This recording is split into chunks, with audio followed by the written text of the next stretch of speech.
Boa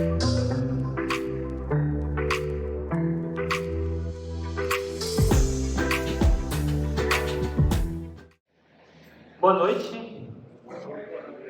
Hoje continuamos nossa jornada no estudo do livro de Eclesiastes, escrito pelo rico e antigo rei de Israel, Salomão, em aproximadamente no ano 1000 a.C. Chegamos hoje na metade do livro, depois de vermos na semana passada 3 assuntos que não são devidamente discutidos. Porque debaixo do sol, uma expressão que o autor usa com frequência, a humanidade não preza pelas orientações divinas.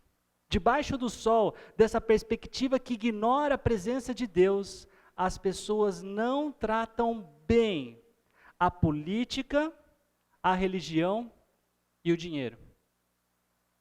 Como em outras áreas da vida, vivem como quem corre atrás do vento, porque ignoram qualquer coisa que o Criador tenha a lhes ensinar.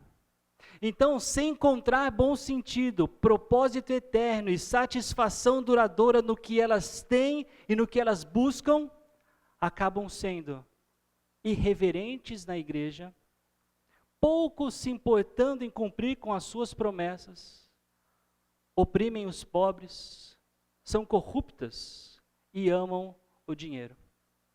E o capítulo 6 de Eclesiastes começa com o último tema do capítulo 5, que é justamente sobre o dinheiro, dizendo como ele não sacia o coração humano. Além disso, o capítulo 6 vai tratar de mostrar como o trabalho e a sabedoria neste e deste mundo também não saciam o nosso sedento coração por algo eterno e realmente satisfatório. Todos esses 3 assuntos, de alguma forma, já foram levantados por Salomão, que ele não tem a preocupação de ser repetitivo. Um dos alvos do mestre Salomão é nos deixar cansados de olhar para esse mundo e enxergar como ele, sem Deus, não faz sentido. De ver como ele, sem Deus, tudo é correr atrás do vento. Para uma mente esquecida como a nossa, repetir o assunto é positivo.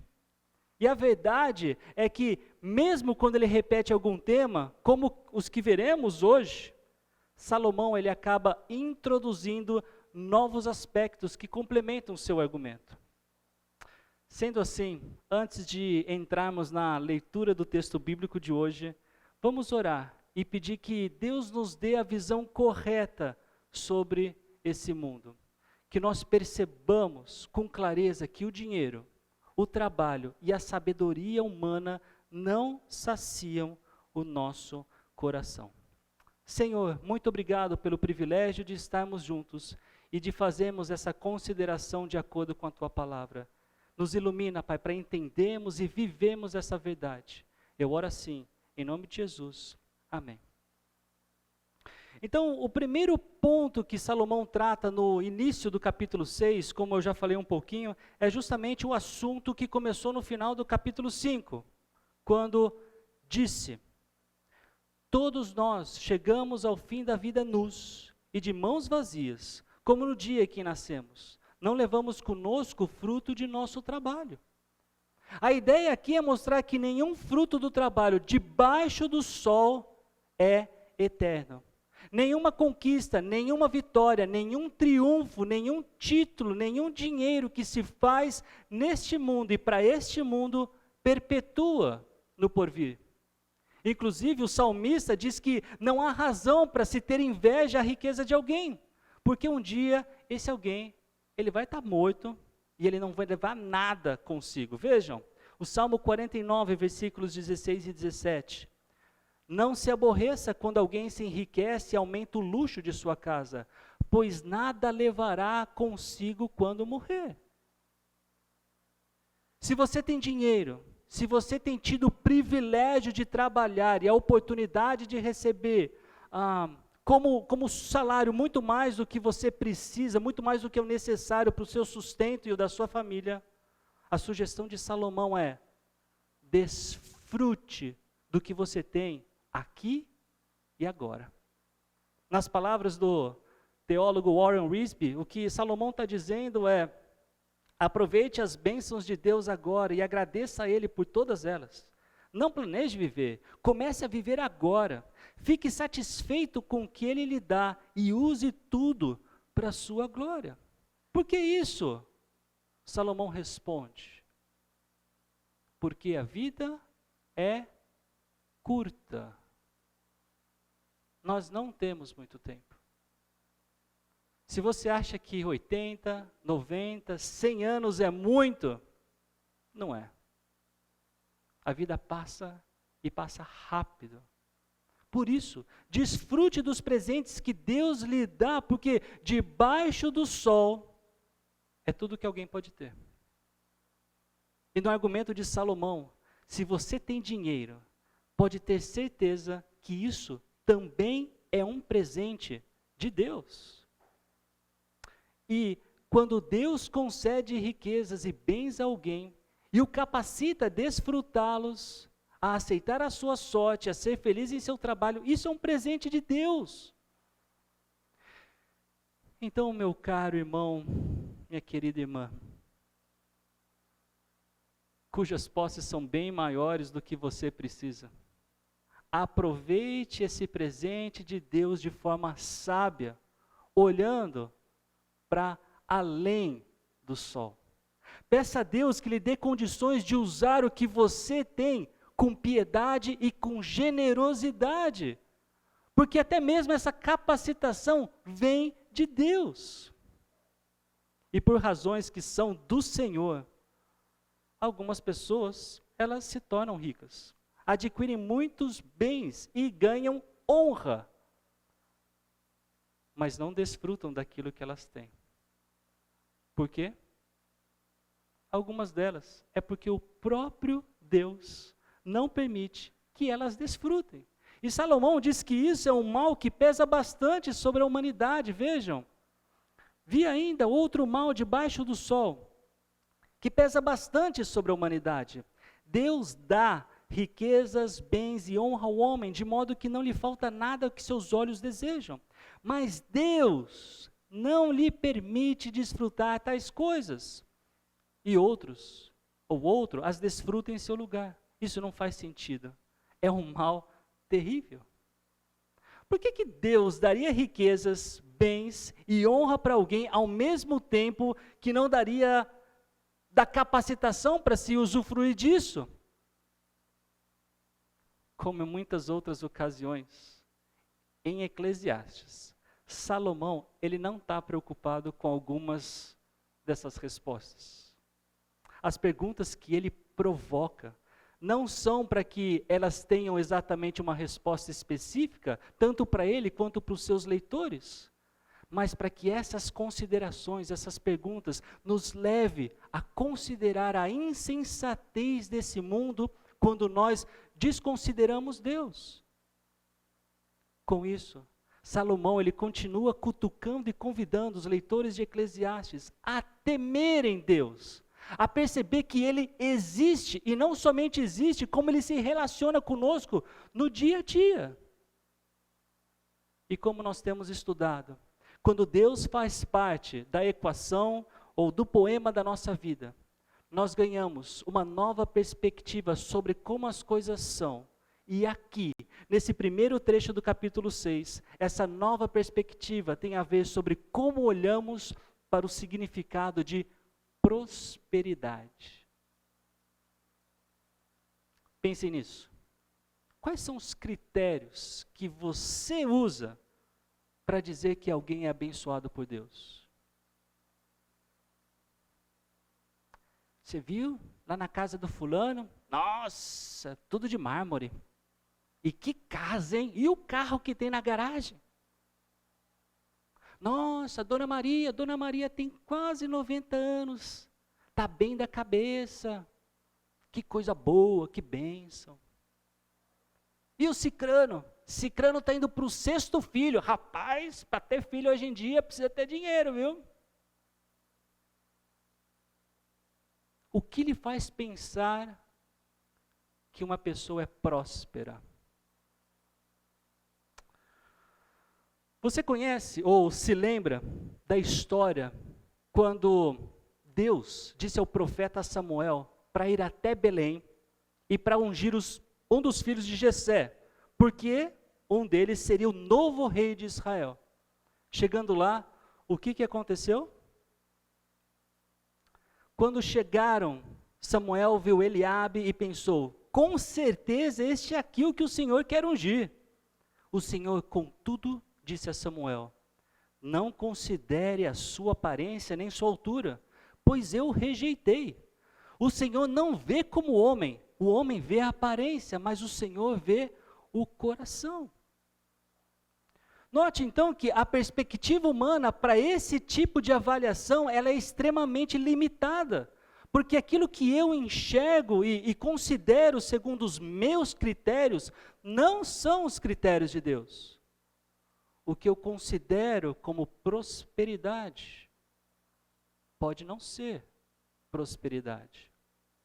A perspectiva bíblica sobre prosperidade vai muito além de riquezas, dos bens, da honra de um indivíduo. Também vai muito além de ter muitos filhos ou muitos anos de vida. No versículo 3, um homem pode ter 100 filhos e viver muitos anos. No entanto, se não desfrutar as coisas boas da vida, digo que uma criança que nasce morta e nem recebe um enterro digno, tem melhor sorte do que ele. Para um israelita daquela época, ser rico, ter muitos filhos, e dizer aqui 100 filhos é uma hipérbole, eram consideradas marcas da bênção de Deus. Longevidade também era um grande fator, inclusive fora de Israel. Mas será que esses são bons critérios para considerar alguém próspero? E a resposta é com certeza não. Porque o texto está dizendo que não basta você ter, você tem que desfrutar. E se você não desfruta, sua condição é pior do que de um bebê que nasceu morto e nem recebeu um enterro digno. Salomão ele explica ainda mais, versículo 4. Ela nasce em vão e parte em trevas, e nas trevas o seu nome fica escondido. Embora jamais tenha visto o sol ou conhecido qualquer coisa, ela tem mais descanso do que tal homem. A ideia aqui continua. Mesmo que a criança nasça morta, ela partiu sem ver a luz do sol, por isso que o texto diz em trevas. Ela tem mais descanso do que o homem que recebeu coisas boas da vida, porém não desfrutou delas. Nas palavras de Tremper Longman, ele diz, Kohelet, que é a palavra que nós traduzimos por mestre em Eclesiastes, aponta o óbvio, que o natimorto nunca atinge a consciência, com a implicação de que o natimorto nunca experimenta as dificuldades e a miséria da vida presente. Então Salomão ele conclui essa primeira sessão dizendo, pois de que lhe valeria viver 2000 anos e não poder desfrutar a sua prosperidade? Afinal, não vão todos para o mesmo lugar? O argumento de Salomão é, para que viver o tempo que for, se você não consegue desfrutar do que Deus lhe concedeu? Tanto o homem que vive sem conseguir desfrutar do que tem, quanto o natimorto, vão para o mesmo lugar. Sendo assim, de que adianta acrescentar anos à minha vida, se não acrescento vida aos meus anos? Não se enganem, riquezas, bens e honra não saciam o coração humano. Pelo contrário, quando os temos e não conseguimos desfrutar deles, isso traz grande insatisfação. Assim como o trabalho, que também não sacia o nosso coração. No capítulo 2 de Eclesiastes, Salomão nos mostrou diversos empreendimentos que ele fez, nas palavras dele. Lancei-me a grandes projetos, construí casas e plantei vinhas para mim. Fiz jardins e pomares, e neles plantei todo tipo de árvore frutífera. Construí também reservatórios para regar os meus bosques verdejantes. Sabe qual foi a conclusão dele? Versículo 11. Contudo, quando avaliei tudo que as minhas mãos haviam feito e o trabalho que eu tanto me esforçara para realizar, percebi que tudo foi inútil. Foi correr atrás do vento. Não há qualquer proveito no que se faz debaixo do sol. No capítulo 6, versículo 7, ele diz: todo o esforço do homem, trabalho, é feito para sua boca. Contudo, o seu apetite jamais se satisfaz. Isso aqui é um outro jeito de dizer: não importa o quanto você trabalha, não importa o quanto você empreende, não importa o quanto você come, debaixo do sol, dessa perspectiva que a gente tira Deus da nossa vida, você nunca estará satisfeito. Ontem eu tive a chance de estar na casa de uma família amiga e foi oferecido bobó de camarão. Camarão é uma das coisas que eu mais gosto de comer. E num dado momento, quando eu ia repetir o meu prato, eu me lembrei, tem aquelas sobremesas gostosas.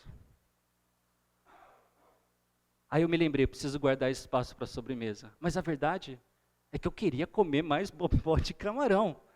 Queria que tivesse espaço, eu gosto tanto de camarão. Nós nunca estaremos plenamente satisfeitos com aquilo que as nossas mãos podem construir. Mesmo que o objetivo seja tão elementar quanto a nossa alimentação, debaixo do sol, nós nunca estaremos fartos, nunca estaremos saciados. Nem mesmo se buscarmos satisfação na sabedoria.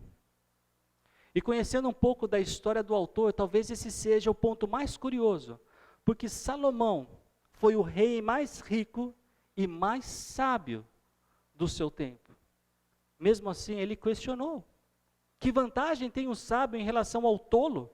Que vantagem tem o pobre em saber como se portar diante dos outros? E nesse contexto de saciar os desejos do nosso coração com o trabalho, não há vantagem em ser sábio, porque nenhuma sabedoria desse mundo é capaz de nos dar o que a nossa alma tanto anseia.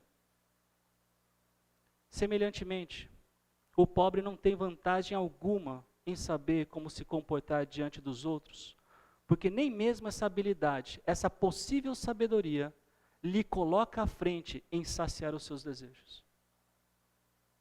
O melhor de Salomão é aproveitar o que você tem, em vez de desejar o que não tem. Querer cada vez mais não faz sentido. É como correr atrás do vento. Em bom português, esse provérbio hebraico, ele fica assim. Vou começar e vocês terminam. Mais vale um pássaro na mão do que dois voando. Você já sabe disso. Dinheiro não resolve todos os problemas. Mas o que Salomão não cansa de nos avisar, e é bom que ele faça isso, é: o dinheiro não traz satisfação.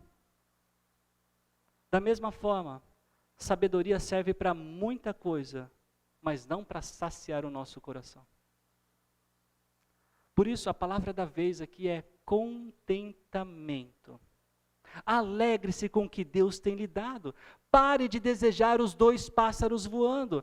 Pare de comparar a sua grama com a grama do vizinho. Isso é correr atrás do vento. Ainda com a insuficiência da sabedoria para saciar o coração humano em mente, Salomão ele escreve: o que quer que tenha acontecido foi predeterminado. E o que acontece com uma pessoa também era conhecido de antemão. É inútil para ele discutir com Deus sobre seu destino, porque Deus é mais poderoso do que ele. A única pessoa absolutamente sábia é Deus. A única pessoa absolutamente soberana é Deus. A única pessoa absolutamente poderosa é Deus. Se você pensa que consegue discutir a altura com Deus sobre o que é que traz satisfação e alegria, saiba disso. você não tem a mínima chance. Enquanto a palavra de Deus cria, ilumina e salva, o próprio Jesus foi chamado de palavra pelo evangelista João. Nossas palavras são como tiros no nosso próprio pé. Quanto mais palavras, mais tolices e sem nenhum proveito. A realidade debaixo do sol é que as nossas palavras só mostram quanto precisamos de Deus.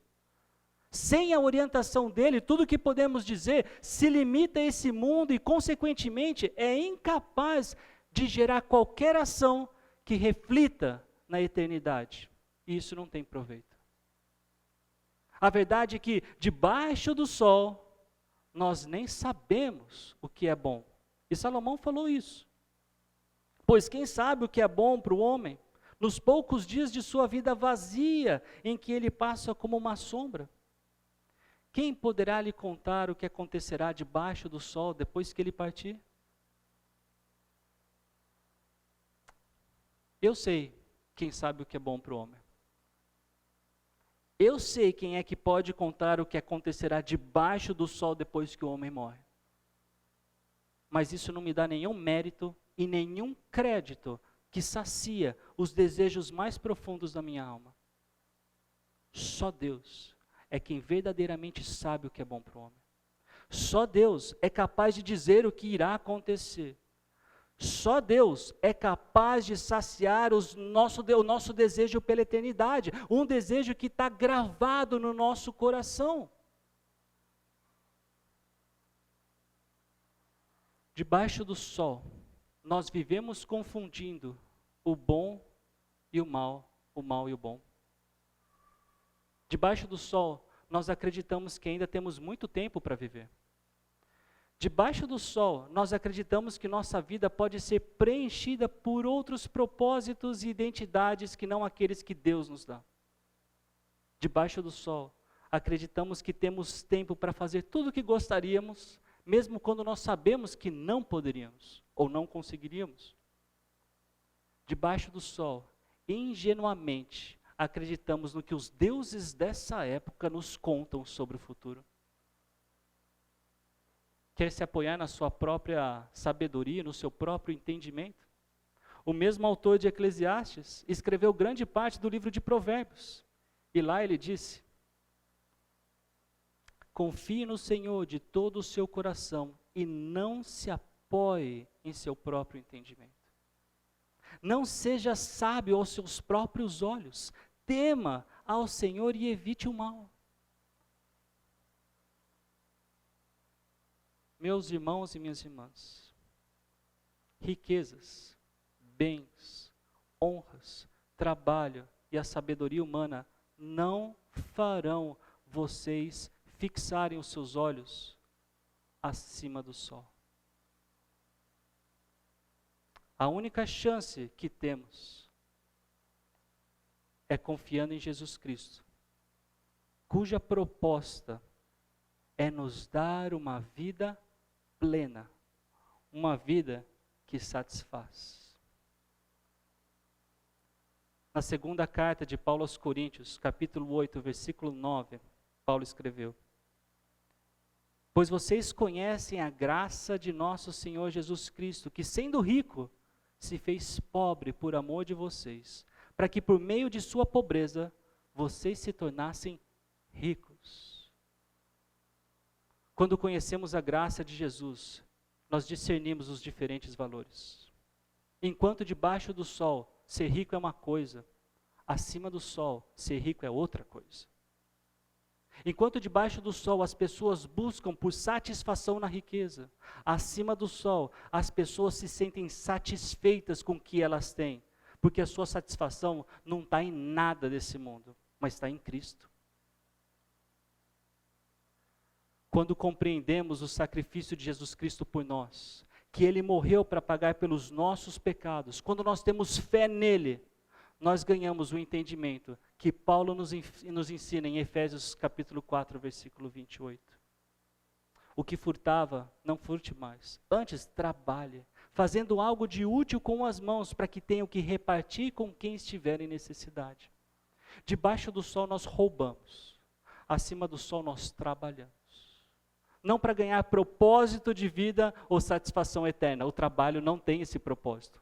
Mas para suprir as nossas necessidades e repartir o que temos com quem também precisa. O que é que saciava Jesus? Ele disse: